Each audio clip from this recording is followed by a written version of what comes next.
Hey there, Boots Owen here. I'm outside, it's a sunny day, and I've got a Karcher K2. It's got water, it's got power over there, it's all switched on. And apart from the pressure coming through, it's clearly not working.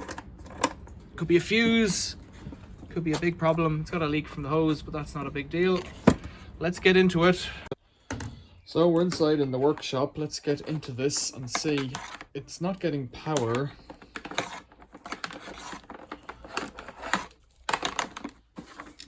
Might have water in it, so I've put a blanket or a mat down. Does it have a fuse? It has a fuse. Let's check the fuse. Yeah, something's coming through there. It's got a resistance, which suggests that the fuse is okay. So then the cable could be damaged. So to check if the cable is damaged, I need to get into it.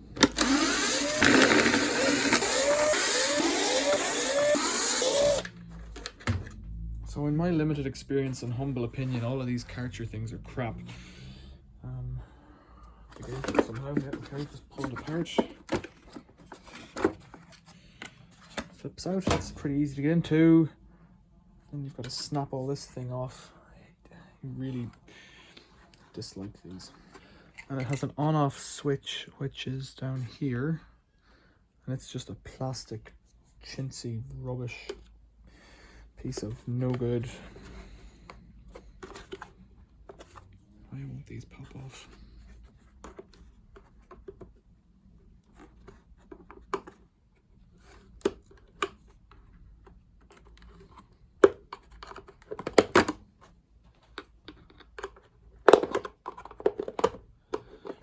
You might get a taste of this now in a second.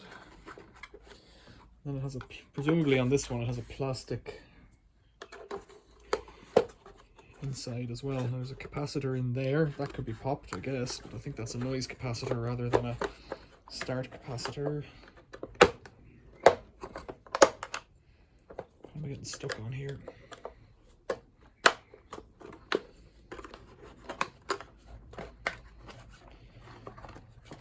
They tend to have this type of like ATF or some kind of hydraulic oil inside them, so if you go taking the nuts and bolts out inside, you're asking for trouble. Why am I stuck?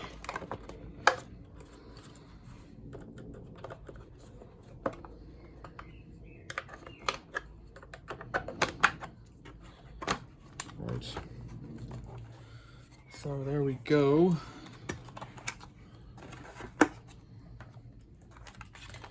Brushes look toasted, but not dead. I would have said switch if anything, but so let's get my plug and my multimeter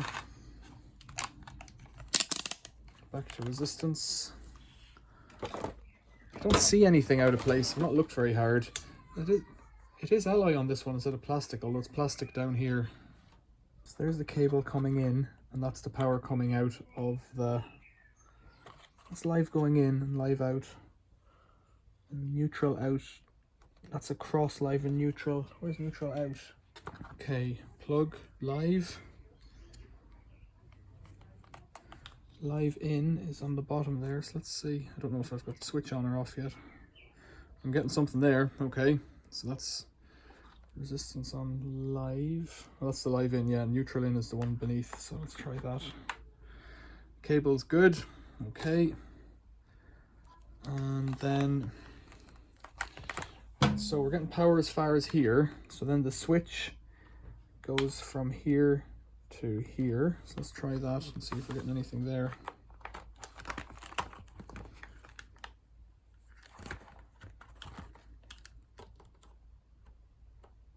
Is it off or on?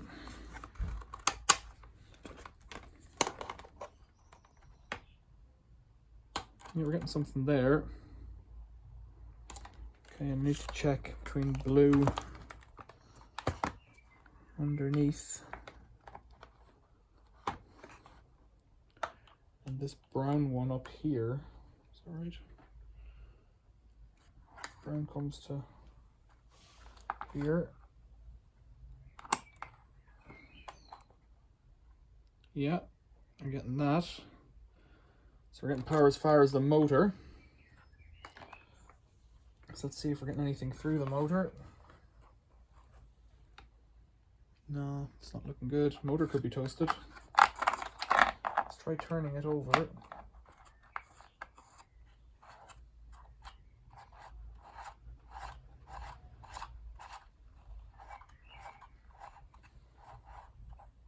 Oh, that's the problem. I can see it. Right, turning it over showed me what's wrong. The motor is toast. Let's get this up here for you. So looking on that commutator ring there, there's 2 contacts blown clean off it. Right there. Let's go around, pay a turn. The rest of it's okay. But yeah, 2 contacts completely pulled off it. Amazing. The wires are left behind in there. It's blown off. Well, that's how it failed anyways, if ever there was one. I don't have any spares. I have some capacitor. I think I have a capacitor and some other bits for this.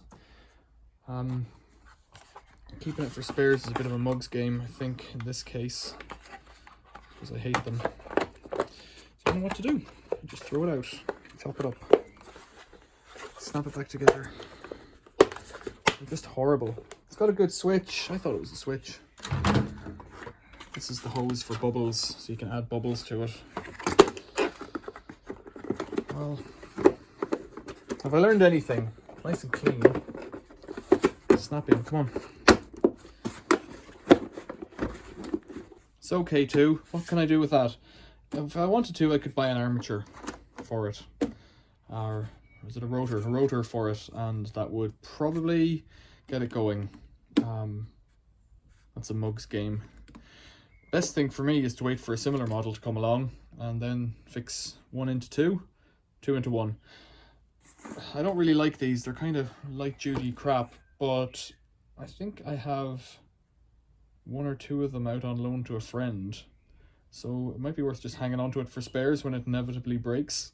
I have a feeling it'll break again, so what are you going to do about that? They're unpleasant, but this had all its accessory. Well, it had its accessory hose and lance, and that seems to work. I'll put it on the shelf and hang on to it.